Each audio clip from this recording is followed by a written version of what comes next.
Good evening, depending on where you're joining from today. My name is Eric Kimberling, CEO of Third Stage Consulting. We're an independent consulting firm that helps clients through the world with their digital transformation journeys. And this is our weekly Tuesday live stream, which we do at the same time every Tuesday on LinkedIn, Facebook, YouTube, and Twitter. So thank you for joining here today. I'm going to introduce our guest in just a moment, but before I do, today's topic is how IT outsourcing can enable digital transformation ROI. So we're going to talk about IT outsourcing in general. What are some of the pros and cons, the cost benefit? Is it right for you? What are the challenges and upsides to be aware of? All that stuff related to IT outsourcing, particularly if you're in the midst of a more formalized or a broader digital transformation. We'll talk about it within that context. We have a global audience here today, so I encourage you to please, if you don't mind, just let us know in the chat where you're joining from today. We'd love to see what city and country you're joining us from here today as we get started in the conversation. So please drop in the chat. We're watching the chats for all the streams or all the channels that we're streaming to. So I appreciate it hearing from where you are today. Also, speaking of the chat, if you have questions along the way, please drop those in the chat at any point as we're getting into the conversation here. I've got a list of questions to get us started, but really this is the audience's session here. So we're going to take questions from the audience throughout the conversation. And also, this recording and this live stream is actually going to become part of our weekly Transformation Ground Control podcast, which this episode will come out a week from tomorrow. And so you're getting to be part of the live production, if you will. This conversation, this recording will get edited. It'll get sliced up and put into our podcast format, which premieres every Wednesday on LinkedIn, YouTube, Facebook, Twitter, as well as all the audio podcast platforms as well. So thank you for being part of the live production and seeing how the sausage is made, so to speak, with that, with this live conversation. So again, our conversation here today, how IT outsourcing can enable digital transformation ROI. And we thought, what better person to have on the show than a guest that we've had a couple times now in the past. And that is Brad Feakes, who's the president of a company called Estes Group. So Brad, thanks for being here today. Oh, yeah. Thanks for having me, Eric. Good to be back. Yeah, great to have you again. It's been a while, so it's good to have you here. Maybe to start, just tell us a little bit about your background, and then we'll sort of dive into this whole IT outsourcing discussion. Tell us Sure. about your role and how you grew up in the space. Well, first off, you talk about the sausage being made. I got to do a quick tangent here. So I'm in my basement of my house, which was my grandfather-in-law's house. He was the son of a butcher, spent his whole life trying to figure out his father's sausage making recipes. His father had apprenticed as a sausage maker in Germany before coming back over the pond. So I am sitting in the spot where a sausage stuffer used to reside. It's about 300 pounds, cast iron. I had to pull the damn thing up the stairs and almost tore my biceps. So when you talk about the sausage being made, that's a term near and dear to my heart. I'm not the biggest sausage eater, but I've had to apprentice under him a couple of times. Anyways, we won't go too deep into that subject. But yes, Brad Feakes, Estes Group. So Estes Group is a company that is a managed IT and cloud provider in addition to doing ERP services. So we're a company that kind of went laterally shifted from managed or implementing ERP systems functionally as a system integrator and moved to much more ERP managed services. So hosting the ERP applications and then providing auxiliary services on top of that. We found over the years that our customers were asking us more and more, not just for how to configure the system, but how to maintain the system and all of its auxiliaries as that system deploys and branches out. Great. Yeah, and I just have to say this too. You're probably the one person I know where I could talk about any sort of analogy or random fact, and you will have another random fact or analogy to tie it all together. So that's awesome that I just happened to mention sausage production, and you have a story about where you're sitting right now, where that is. Yeah, But we could ramble. We could definitely ramble. You want to talk about Marvel comic book heroes and movies and such? We could go down a lot of rabbit holes, but I'll try to keep us on track. At least myself. that's a great. You just gave me an idea for a potential topic in the future. Maybe Marvel, the connection between Marvel superheroes and digital transformation or cloud. Perfect. I don't know.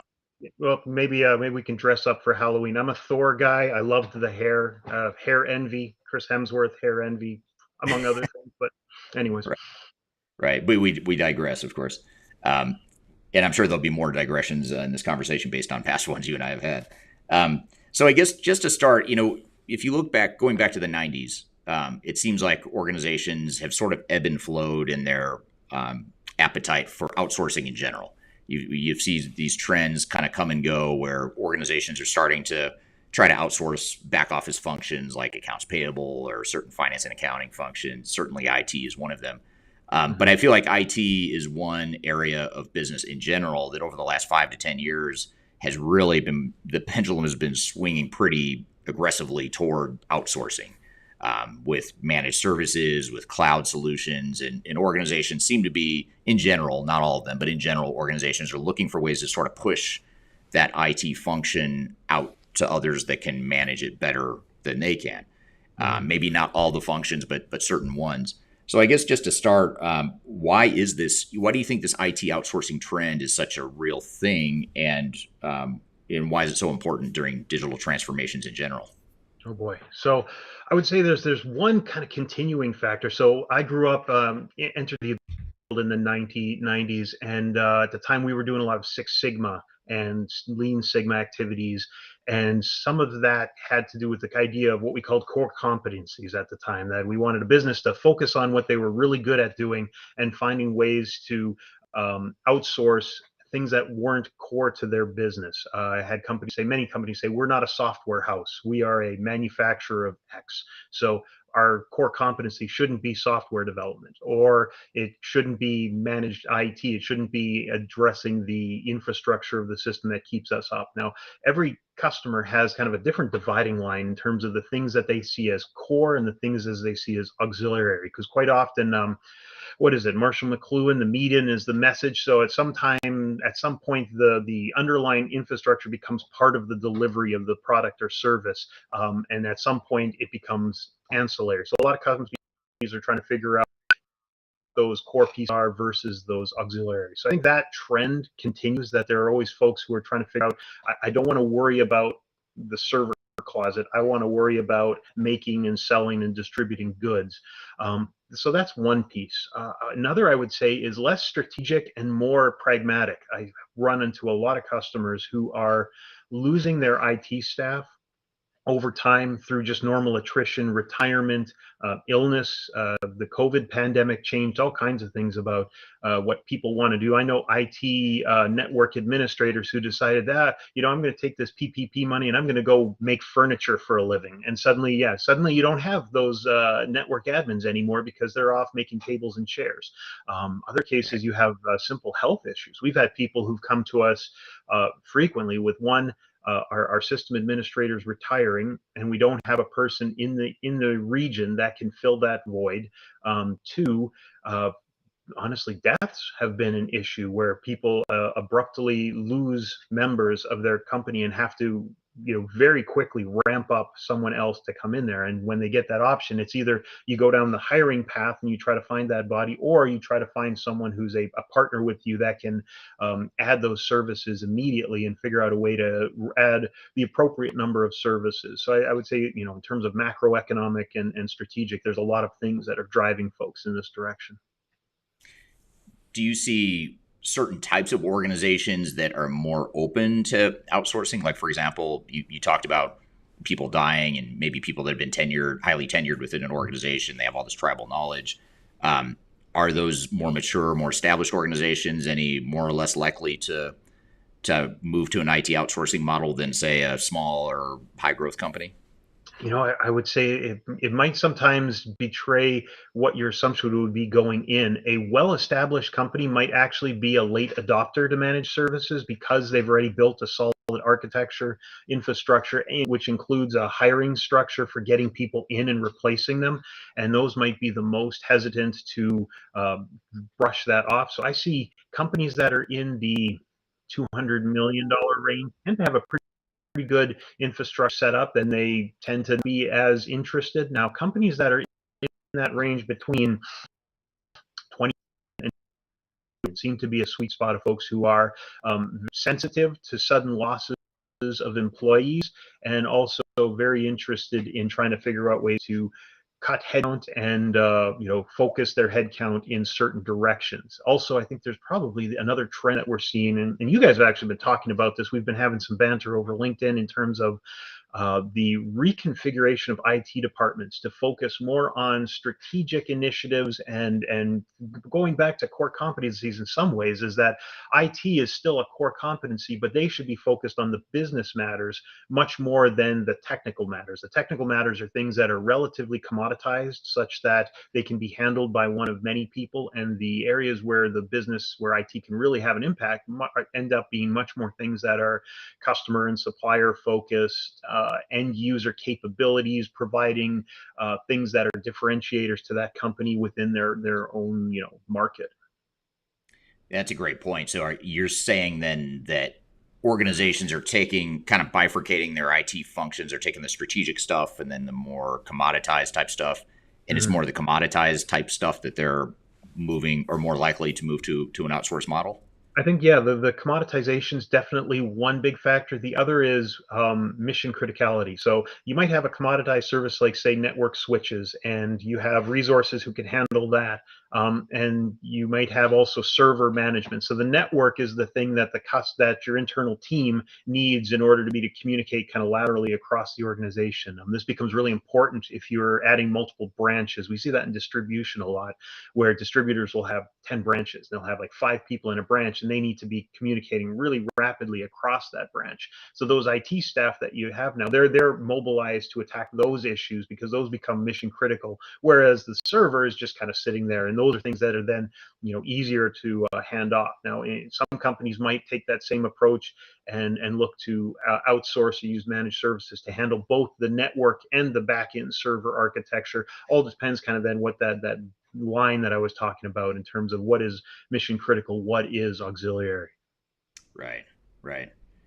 That's great. Well, maybe to break down IT outsourcing a bit, maybe tell us the major components. I mean, certainly managed services and cloud are sort of the two main things I think of when I think of IT outsourcing, but maybe help us understand what are the major components and how do they differ from one another Right. within the outsourcing model? So I tend to treat cloud as a managed service. I tend to say that folks are using and consuming managed services even when they don't realize it, right? Mm-hmm. And I use the managed services, anything that back in 1990 a company would have had to manage on their own. So if you were using Goldmine in 1990 as your CRM, you were installing it, hosting it locally, providing users access. Now you're using Salesforce, and that Salesforce application is a SaaS based, so it still is deployed to a server somewhere. There's still all of that business logic, the database, the application server, et cetera. All those things are managed. You're now just consuming the application in a SaaS model. Really, it's the management of all of that server's backend is still being done by someone, and you're still paying for it, but you're paying for it through that subscription. So cloud's certainly one big facet there. And of course, we could divide the cloud into all kinds of subsets depending on the types of services that are rendered, et cetera. I think security is, of course, one big area. That would be like perimeter edge security around your network's edge, or internal security, or what we used to call antivirus. Now I think they call it endpoint. Sounds much more clever.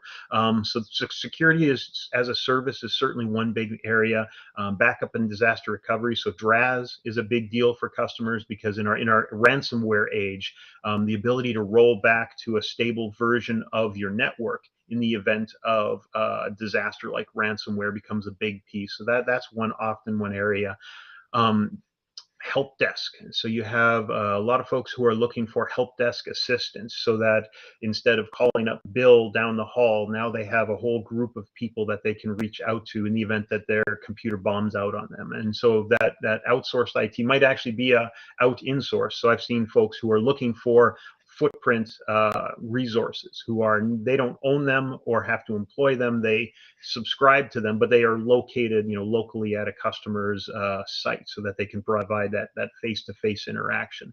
I would say, even in terms of we have customers in the ERP front who are now coming to us looking for ERP based subscription services. So it's more application layer support, things that a support analyst in a large company would be providing, someone who has knowledge of your ERP system and how it should be used, and when issues come up, can troubleshoot those. Folks are looking for that service now, either even to be something that they consume without having to have an actual physical person that they employ to do it. Yeah. Yeah. Now, are you seeing much? resistance to moving to that model? Because that what you just described is fairly disruptive, right? It's just totally different than how organizations were viewing and managing their IT functions 10 or 20 years ago. And I remember 10 or 20 years ago, or maybe 10 years ago is a more accurate time frame, but I do remember about 10 years ago, it felt like a lot of CIOs and IT types were still pretty skeptical of the cloud and sort of pushing back on the loss of control and the fact that they don't have the server sitting in their back, IT room, back in their server room. It just felt like they didn't have the same control or visibility. On more the human adoption side, are you still seeing that or signs of resistance from organizations where it's sort of a threat to their jobs or their security or whatever the case may be? I definitely, and I think a lot of it still is justified. As a person who is both a provider and a consumer of IT services, I understand the level of service that I can get internally by hiring a person to help me with the things that I need. And if I'm not getting that same level of service from a provider, I'm going to be hesitant. I'm going to be resistant. That service can exist as a network admin. It can have to do with the differences between SaaS-based software versus a more on-premise or private cloud in terms of are the services that I'm getting worth the amount of investment that I'm putting in, and am I losing things in the transition? So there's a lot of definite, I would say, general tire kicking probably is the right term to understand, is this service truly going to give me what I need, and am I not going to lose things in making that transition? Now, some of it also might have to do with um, people fearing loss of control and or loss of employment. Those tend to be challenges. Now, in a lot of cases where we're replacing people who've left, that there's a gap to fill, and so filling that gap naturally, you circumvent a lot of the change management challenges because they are in need of those services, so they're much more willing to bring someone in. Now when you have existing infrastructure and existing people, working out that relationship becomes a big challenge. And for us, there's certainly some challenges there to figuring out what the right line is for every customer. Right, right. Yeah, makes total sense. And I'll be curious to see over time, how that change curve or that change adoption, openness or willingness sort of evolves over time as people get more used to this whole cloud and managed service model. I want to turn to the audience real quick. We first of all, it looks like our LinkedIn feed might be down, so we are still streaming to the other places. But thank you for the heads up that the LinkedIn stream is questionable at best. But in the meantime, we had some great participation or some people joining from all over the world. Srinivas from Singapore, Bruno from Houston, Texas, Corneliu from Romania. It looks like Hassan's on here as well from Saudi Arabia, um, and others in the room as well. So thanks for joining or thanks for letting us know where you're joining from today. And here's a interesting comment from Gassan over on LinkedIn before the LinkedIn feed went down. But he says he pulled over at a drive-through at Wendy's to order a meal. The guy who took my order, Mike, who spoke in an American accent, was in fact Rajesh from India, and this was back in 1983. So it's not really a question tied to this, but it's sort of a reminder that this outsourcing model is really nothing new. I mean, it's something we've been experimenting with as a global society, I suppose, for the last 30 to 40 years for sure. And it seems like now it's just picking up steam, and now you're starting to see some real, use cases and more mainstream adoption of some of these models, especially in the world of IT, like we're talking here today. Um, what are what are some of the pros and cons or cost benefit of migrating to an outsourced model, whether it's cloud slash managed services or any other sort of outsourcing within IT? So, in terms of costs in general, costs are quite often relative to the people in question and the services that are being rendered. What often I see is if you're going to employ an employee full time and you're going to expect a managed service provider to provide all of those sets of services that the employee provided, your costs might end up being pretty much a wash, or you might end up paying more for a managed service just because you're paying for redundancy, 24-hour service, etc. The What you're trying to get when you work with a managed IT provider is to avoid what you might call that single point of contact, and that bottleneck of a specific role or individual who's doing all the things. And in order to be able to achieve those, they have to extend themselves significantly over weekends, evenings, doing server backups and restorations, updates. All those things require a lot out of an individual person. That often in smaller organizations turns that person into kind of a bottleneck. So if they're suddenly not there, if they're on vacation, the whole machine comes to a grinding halt. So those are one of the benefits that you come to when you work with a managed service provider. Another would be is that MSPs generally can take that technology that they develop for one situation and then extend that over other situations. So if you have monitoring agents that are looking for file backups or failed processes running, you don't need an individual out there on the weekend making sure that MRP completed over the weekend. Rather, you can have tools that do that for you, and then manage by exception. Managed service providers get efficient by managing by exception and having building tool sets and leveraging tool sets that exist that do that work for you. So I think that's one of the keys, is that if you're coming to a managed service and you're looking for benefits, it should come from a provider that can lay out some of those tools and say, these are the things we do that would prevent human work I had one IT director that I used to work with, and he said they always try to automate the mundane. Right. So if there's something that's a repeatable process, it's a mundane process, it's not something that requires a huge amount of intellectual capital. That's something where you should be using RPA or BPR, one of those other great acronyms, to try and make that thing happen automatically without the need for human intervention. I think that's where MSPs can add some value, because if they're adding human intervention on the things that are really mission critical and really do require some experience and background, et cetera, by automating all the mundane, they give themselves more time to jump in on the big hitting things when they do arise.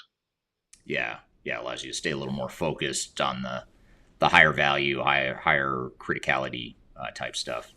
Exactly. Uh, so here's, speaking of cost benefit pros and cons. Here's a question from Third Stage Consulting, posted over on YouTube.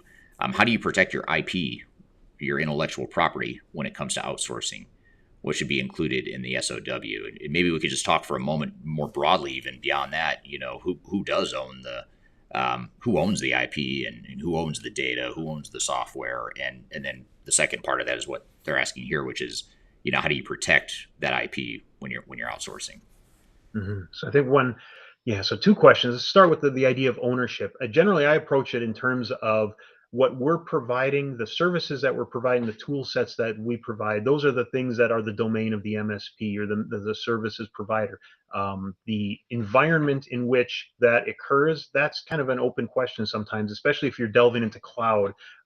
If you're managing your server, the ecosystem of your customer, and they own that physical ecosystem then there's a very clear line of delineation that says, okay, this is where the line is drawn. You are managing our physical environment. Now, when that becomes virtualized, that gets to be a little more difficult. So quite often the licensing might be something that is part of the service offered. So the licensing might actually be owned by the managed service provider.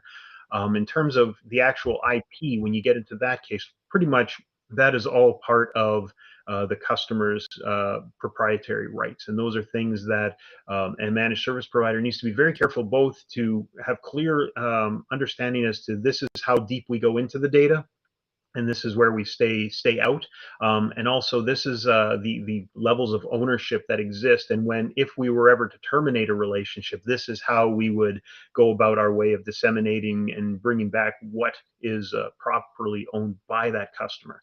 Now, I think a lot of that also has to do with the jurisdiction that you're working within, and kind of the legal underpinnings. If you're like an ITAR compliant or a CMMC, if you're working in like Department of Defense or what have you, they have very strict standards about what you have to follow, both as a company, and then any of your vendors, any of your service providers need to be doing that as well. So we just went through SOC 2 certification, which is one of those certifications that are out there that helps ensure that we're doing all the right things to make sure that our business practices are not compromising our customers by kind of transitive property. You're trying to avoid that. So if you're looking at a managed service provider, you want to make sure, are they compliant in all the areas where you'd need them to be compliant in order to support your own business processing. We have several customers where our compliance is absolutely mandated for them to be able to do what they're doing. So if you're in a DoD situation, you're probably not going to be able to use public cloud, right? Public cloud, the lines of delineation between companies are too paper thin. You need to be in a environment, a government cloud, which is normally some form of private cloud with some pretty heavy firewalls and air gapping and all that good stuff. But you want to make sure that your providers capabilities in terms of compliance match what your needs are as a business. Yeah, yeah. And are there anything in terms of, I guess a follow up to that would be anything in terms of cybersecurity?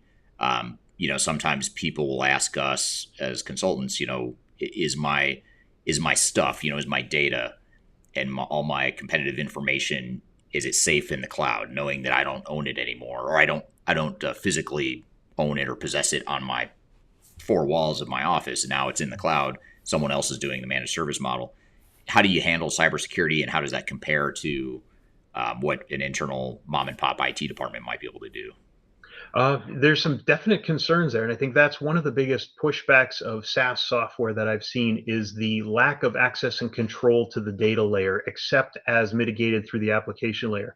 And I find a lot of customers get very nervous about that, and I've seen because we've transitioned several customers from a SaaS-based system into more of a private cloud, and actually the act of getting your data back is something that's difficult. Vendors make it hard for you to decouple from them. So the act of getting your database is actually a several day process. Not that it takes that long, just in terms of it tends to be a low priority item for them, and getting that data back can be a little nerve wracking because it's of course that's business central to everything you're doing. So I think that's a for us it ends up being how safe something is has to do with how secure the provider is. If you're working in a public cloud, you can expect that that level of safety is lower, which is why government mandates tighter restrictions. So the question is, if it's not good enough for the Department of Defense, is it good enough for your company? That's something you should always be asking. So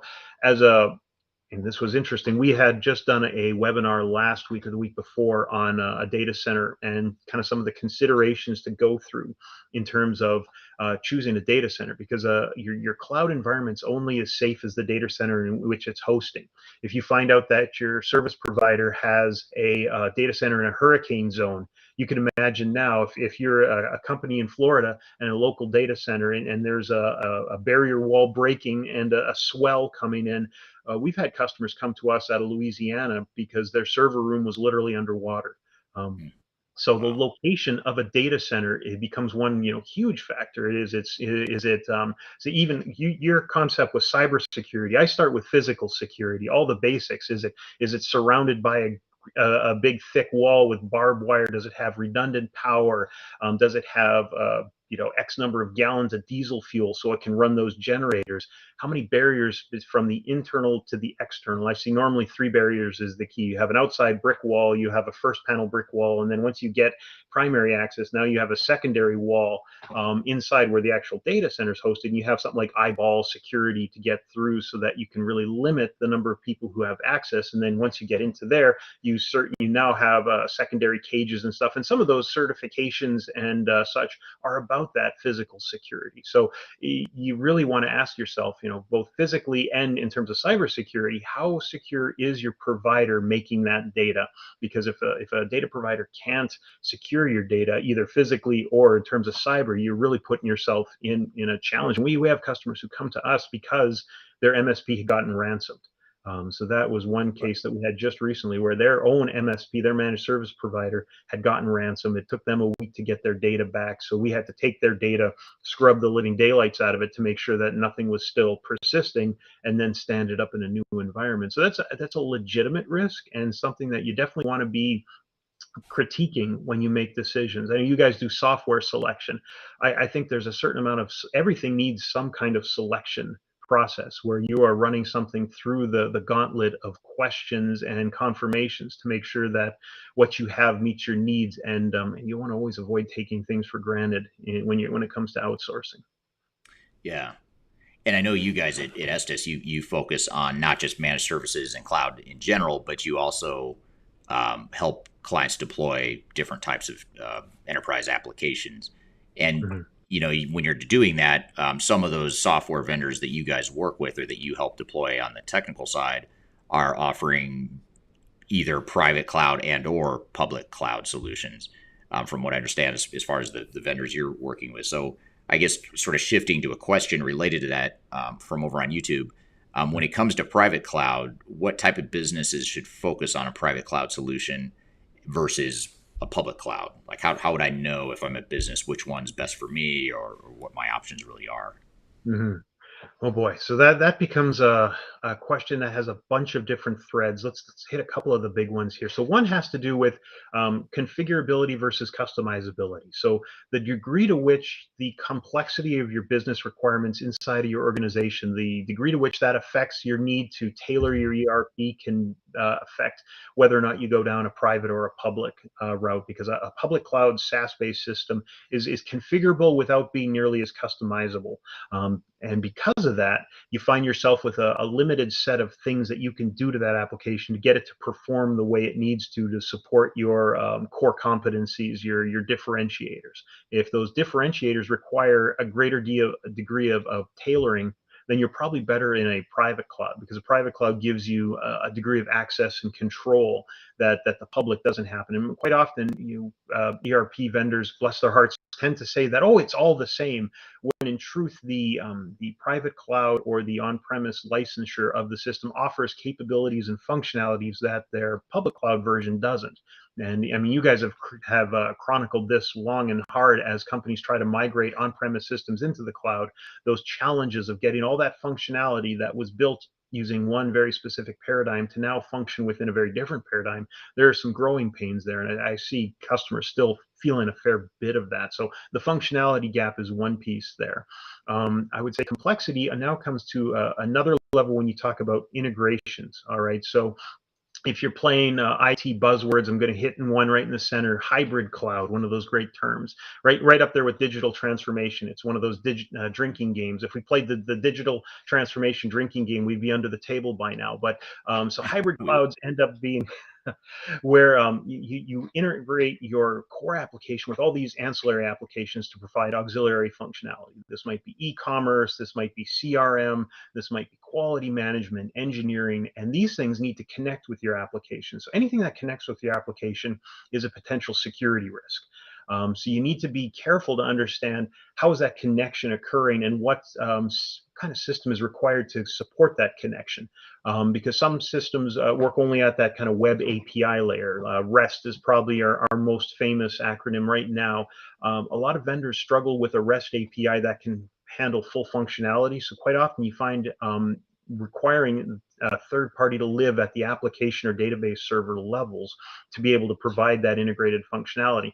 That is not possible in a SaaS-based system, a private or a public cloud system where everything is arm's length from your application. So for companies that need that level of integration up and down the stack, you end up finding yourself needing to go down a private cloud option. I had one customer who did just that. They moved from an on-premise into a pure SaaS, and then realized that every integration line that they had built needed to be radically reconstructed in order to make it SaaS ready. So they ended up spending what was supposed to be a 2 month.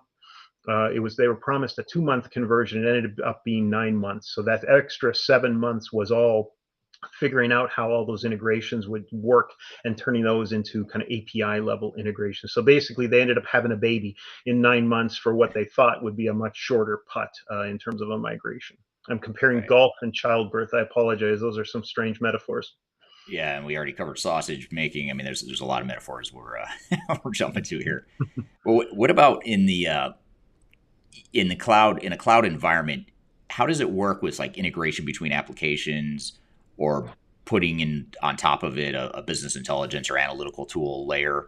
Leveraging that big data to get better analytics and insights, or just basic integration of systems. I mean, how does that sort of that traditional way of thinking about systems of integration and the reporting, the business intelligence, all that stuff?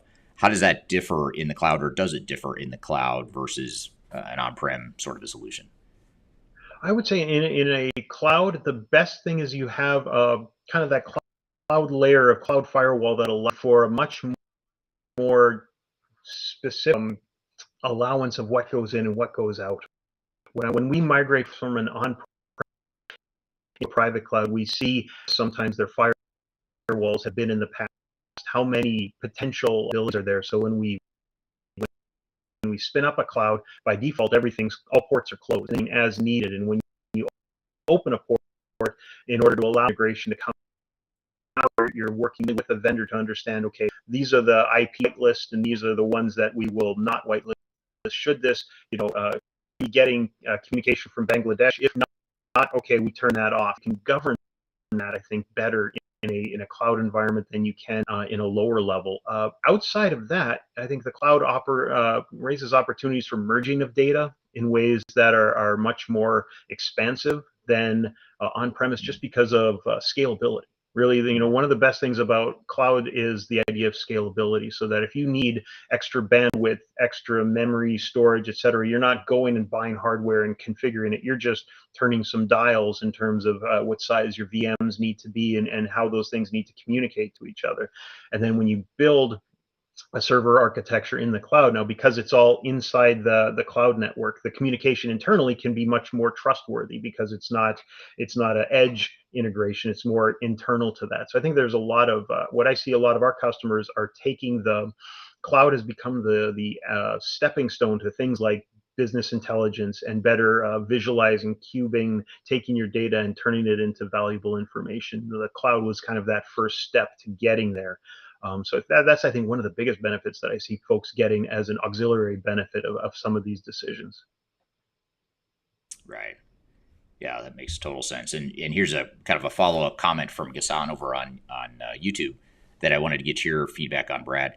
And that is, once data is in the cloud, it isn't private unless digital data supply chain flow is encrypted, the data in motion and when at rest. But then again, that's debatable. So I guess maybe it's just a broader. Maybe I'll kind of rephrase the question here of, is data really private if you have a private cloud established for your applications, and if so, how do you protect it, or what are some of the protocols that are in place to help protect that data? Mm-hmm. So I think there's any time that data is leaving your internal network, yes, it's no longer private. I think that's a legitimate challenge. Anytime you communicate outside of your network. And so if you are truly looking for the most private of private clouds, that private cloud is truly an on-premise server architecture that's been spun up into VMs. And so now you have a private cloud.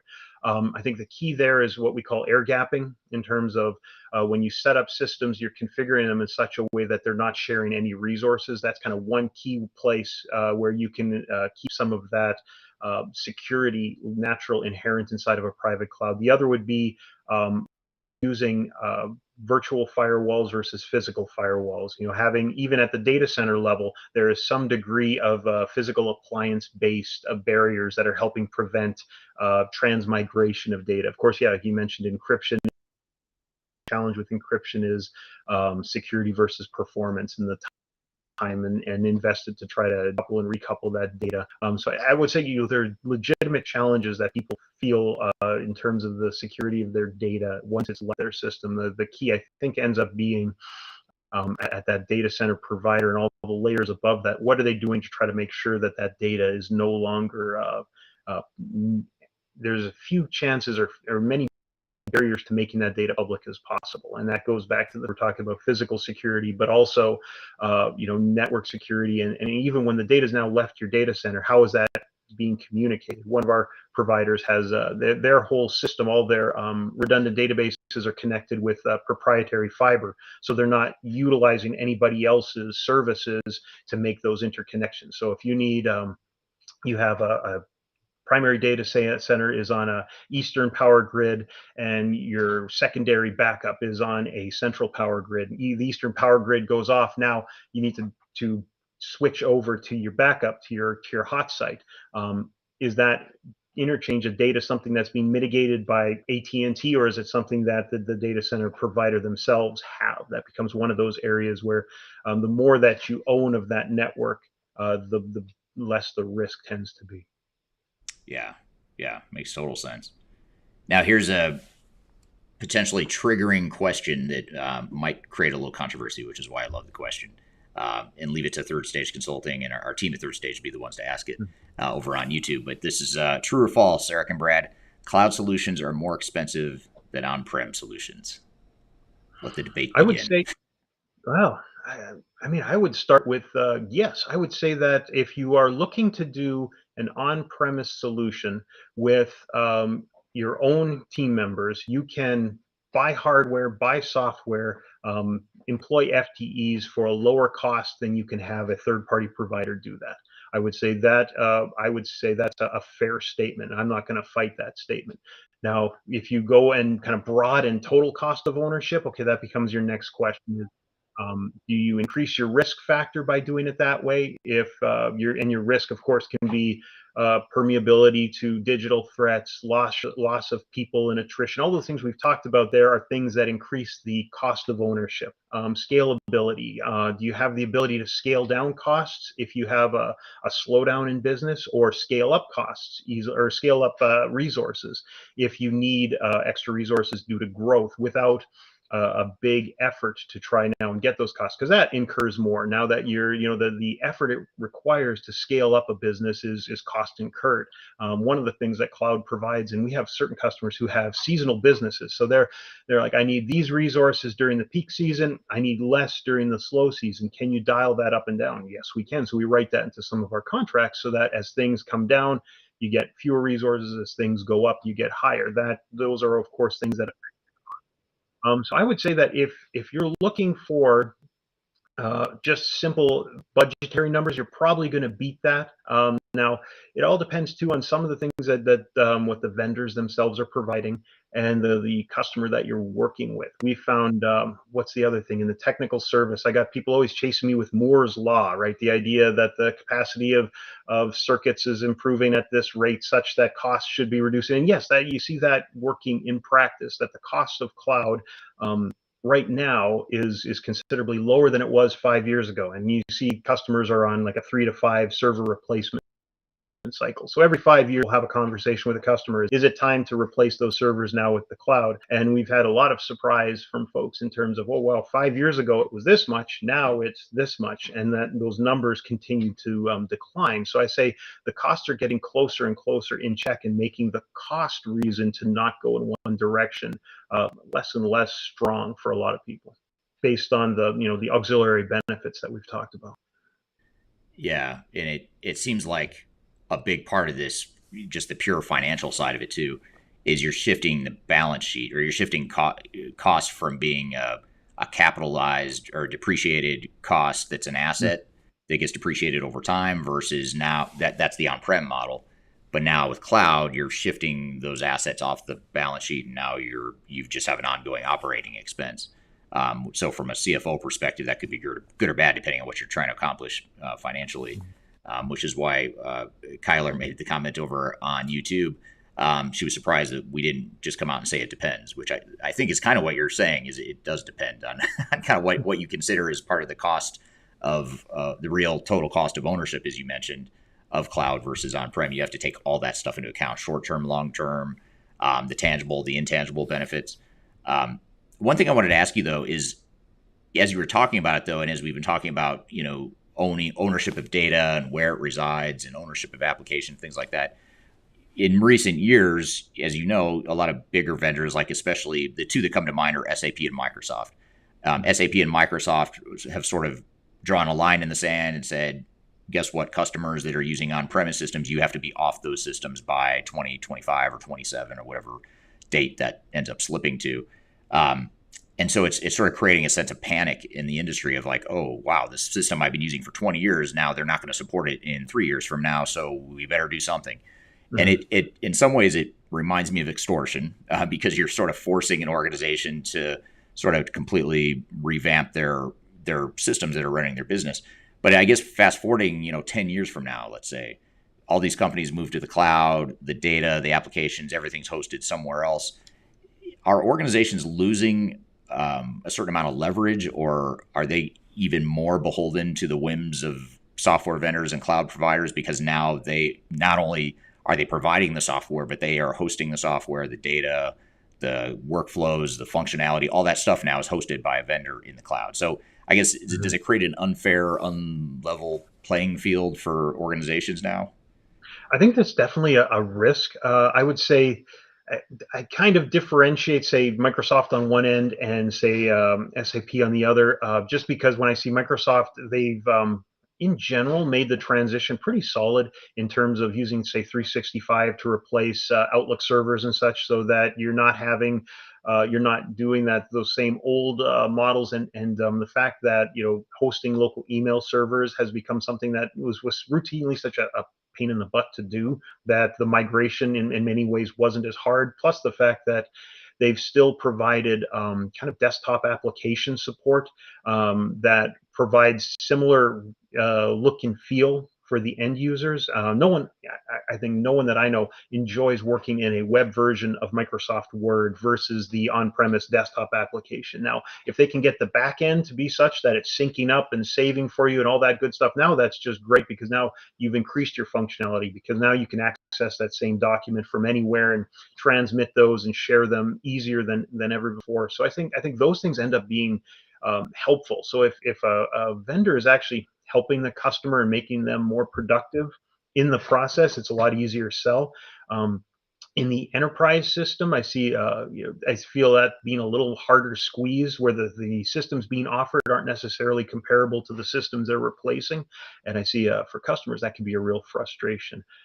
The other thing that I think is really kind of a bit of a field leveler in this industry is the degree to which integrations are becoming more and more a thing that is commonplace. You have so many tools that focus specifically on suite to suite integrations, the ability to pass data over here to over there, which I think allows for a lot of upstarts to come in and try to compete against some of the bigger players, such that if these bigger players overplay their hand, they'll find themselves with a significant amount of competition that is ready to offset that. So when I was 10 years ago, Microsoft Project was the de facto project management tool. Now you have 16,000 project management tools, smart sheets, and this and that, and now even Microsoft is using Teams as a shareware tool to try to do project support.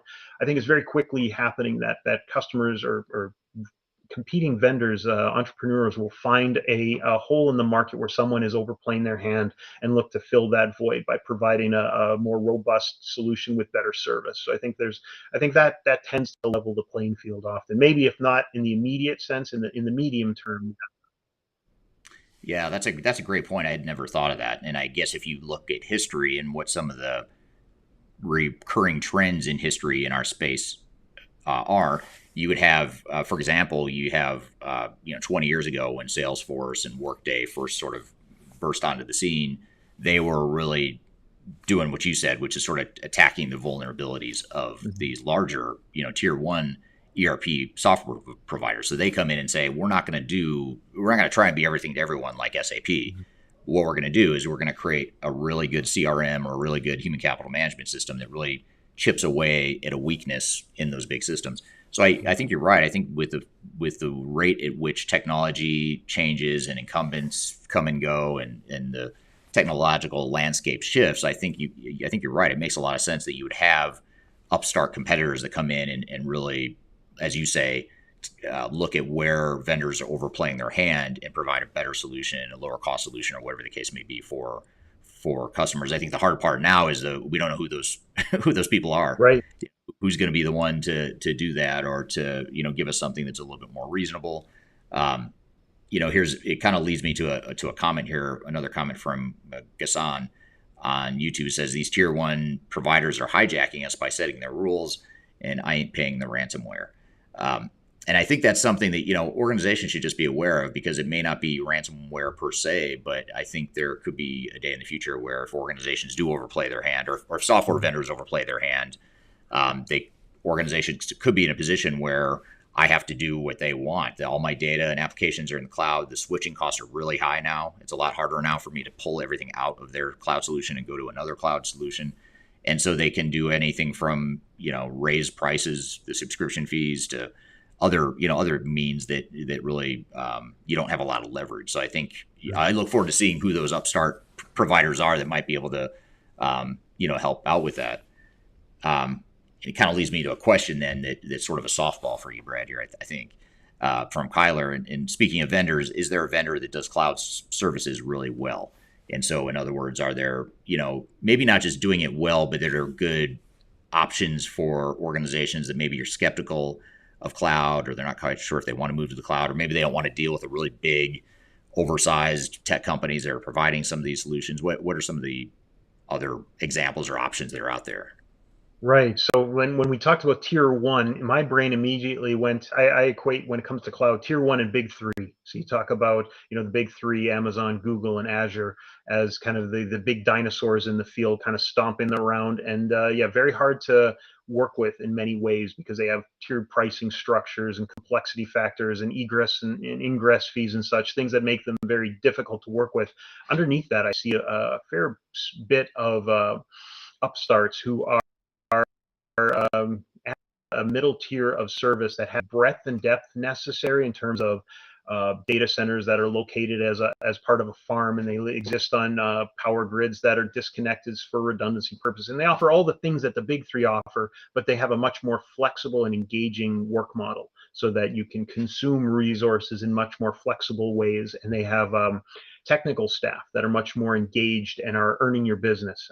We found that's why we ended up partnering with one of those firms, a company called US Signal, because we liked the way they did business much more than any of the big three providers. And we haven't found that to be a barrier to entry with pretty much anyone. Is the sheen that comes working with Amazon Web Services or what have you just doesn't seem to be there anymore. A lot of customers are much more skeptical of some of those big players just because of outages, challenges. I know some people said to us after I watched Amazon's The Rings of Power, I knew I was never going to use AWS. I don't know how those two things are correlated. I'll take it though. I'm more of a Peter Jackson man myself, but I would say that certainly is that there's a layer of providers at that next tier who are providing comparable services with much better service levels that are worth exploring. Yeah, yeah, absolutely. And I think that's kind of your business model at Estes, right? Is to really play in that mid market and provide another option other than the really big providers. Although U.S. Signal is not a small company by any means. Mhm. Um, Yeah, sure. Oh, time for the shameless company plug, right? So Estes Group, for us, we're a cloud provider in that tertiary manner is that we're carving up resources of others and presenting them to the customer. We're serving that kind of middle layer to folks who don't have the technical chops to go out and carve out those resources themselves. They work with an intermediary like us. So we take those, carve them up according to the resource needs of a customer and offer kind of tailored cloud solutions. And I think for us, for our customers, I think that gives them a nice point of contact. And because we have kind of the business side in addition to the technology, we can treat their technology as a strategic business investment and not just blinking lights. right, absolutely. So as we're coming up on time here, which has been a great conversation, it is flying by because I didn't get through most of the questions I had for you.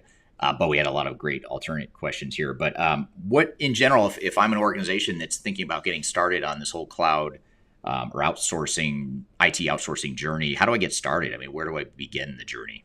So the idea of dipping your toes in the cloud for me is often kind of delineating internally what are some things that aren't mission critical right now, but would be nice to haves, and trying to figure out if the nice to haves work well. I think backup and disaster recovery is a natural area to do that. If you have on site backups and you'd like to move to an off site backup, that's a great way of trying to enter like the DRAS field and have that as kind of one of your first steps into a broader cloud solution.